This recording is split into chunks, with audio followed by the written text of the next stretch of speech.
C'est bon. Monsieur le ministre de la Justice, garde des Sceaux, vous avez la parole.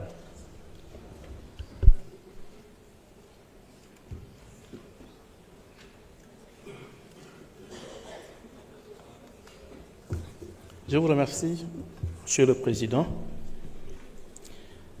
Monsieur le Président de l'Assemblée nationale, Monsieur le ministre du Travail, de l'Emploi et des Relations avec les institutions, honorables députés, mes chers collègues.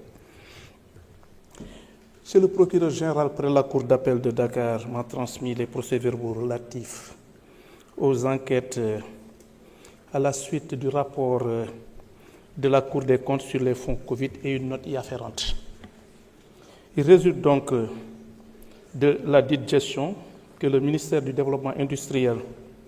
des petites et moyennes industries a bénéficié d'un montant de 2,5 milliards pour l'acquisition de masques. L'enquête a également révélé que les dépenses d'acquisition ont été payées en espèces, ce qui ne permet pas de retracer les opérations de paiement. Le ministre Moustapha Diop donc, a ensuite, en violation de l'article 11 de l'arrêté du 21 novembre 2017, numéro 21136, portant conditions d'ouverture de fonctionnement et de clôture des comptes de dépôt, nommé un gestionnaire du dit compte, seul coordonnateur des paiements et décaissements. Le dit gestionnaire a soutenu donc avoir retiré l'intégralité du montant par différents chèques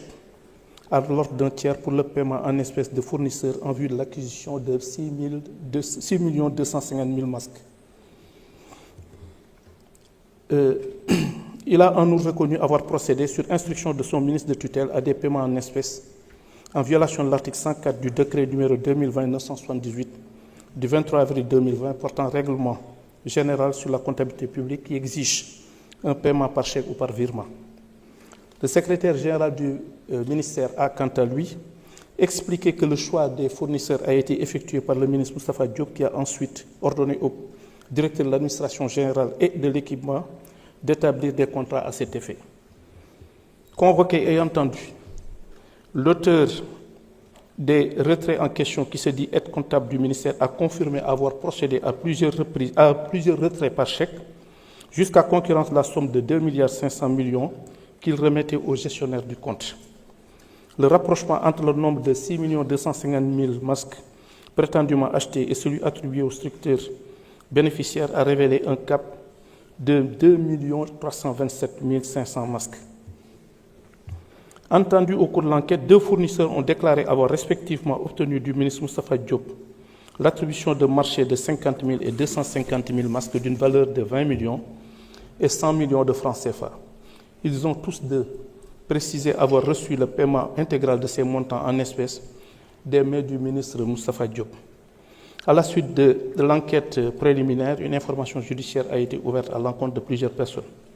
En ce qui concerne le ministre Moustapha Diop, il y a lieu de relever qu'il ressort de l'article 61 de la Constitution qu'aucun membre de l'Assemblée nationale ne peut, pendant la durée des sessions, être poursuivi ou arrêté en matière criminelle ou correctionnelle qu'avec l'autorisation de l'Assemblée nationale.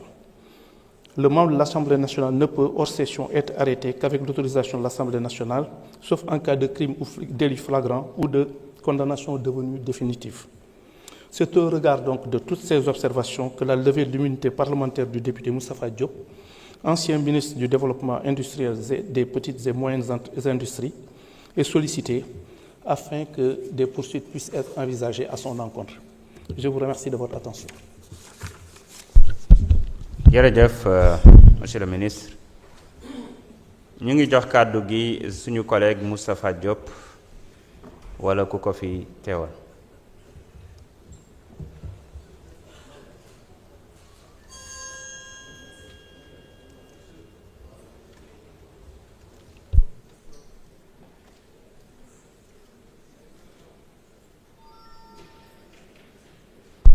Allez-y.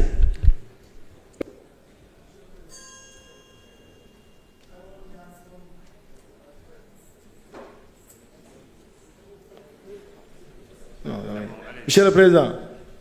dama doon ñaan comme bi may demee commission ad hoc amoon dossier rapport d'enquête bu dee man nga ma may boni si tuuti minute rek ma mën a expliquer sama collègue député yi loolu laa doon ñaan de plus. am nga 5 minutes bismillah. 5 kay laa bëggoon nga tegal ma ci dara. déedéet yaakaar naa 5 minutes yi doy na. waaw bismillah comme.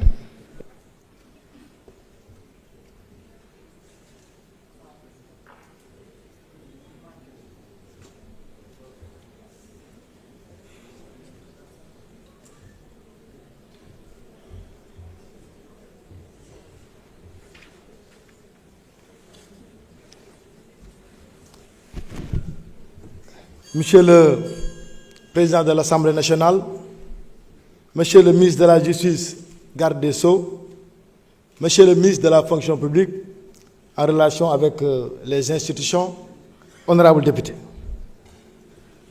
may ñëw tuuti di wax ci mbirum programme national de confectionnement de masques yi nga xam ne montant mi ngi tolloon ci 2,5 milliards francs CFA.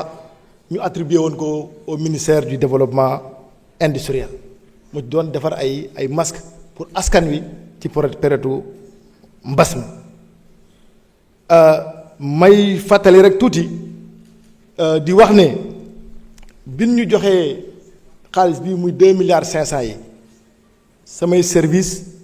nga xam ne ñooy gérer lépp lu dem ci ay fourniture gérer nañ ko ci ni mu waree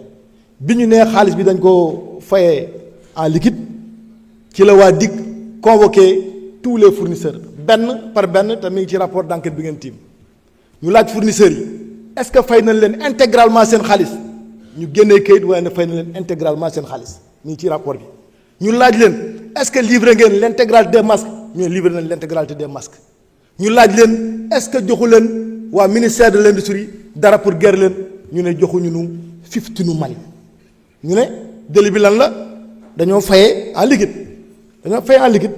ñoom naam samay service mais monsieur le ministre de la justice madame Aïssata Tall Sall mu nga fële ñeneen ñi ngi fi ñépp xam na ne le fait de payer en liquide n'est pas un délit pénal c'est une faute de gestion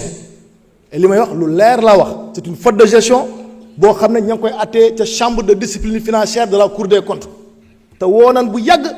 le gestionnaire en question ak DAGE ba juger leen ba pare daan ya benn ba avertissement la wala baneen ba nekk ñu dagg la 1 mois de salaire wala 1 an de salaire kon jàpp naa ne mbir moomu féete woon na boor mbas mi bi mu amee am na ñoo xam ne sax bu seen waajur doon génn àddina sapeur pompier yi ñooy yóbbu dem di suul yi ñu ñëw ñu ne bi ñuy distribuer masques yi wala dafa am ay quelques masques yu manqué yi parce que boo joxee duudu masque dafa war a signer décharger ainsi de suite jàppal bàyyil mais amul benn yoon fu ñu waxee ci production de masques yi dafa am lenn loo xam ne manqué na ci. li nga wax aussi également fii nga ne sama secrétaire général moo ne man maa doon joxe marché sama secrétaire général boo liiree ci rapport bi mosut tudd sama tur ci rapport bi daf doon def narration di expliquer procédure bi nu jaar ñoom pour joxe masque yi man fekkee woon sax réunion bi ñuy sélectionner déjà ay fournisseurs ba pare beneen bi bu leen fàtte ne fii dañoo wataloon benn loi d'habilitation fii ci assemblée bi au président Macky Sall ñu fexe woon ba nga xam ne code des marchés amatul woon waaw fu code des marchés amul fan la marché ji amee ak fan lañ koy attribuer benn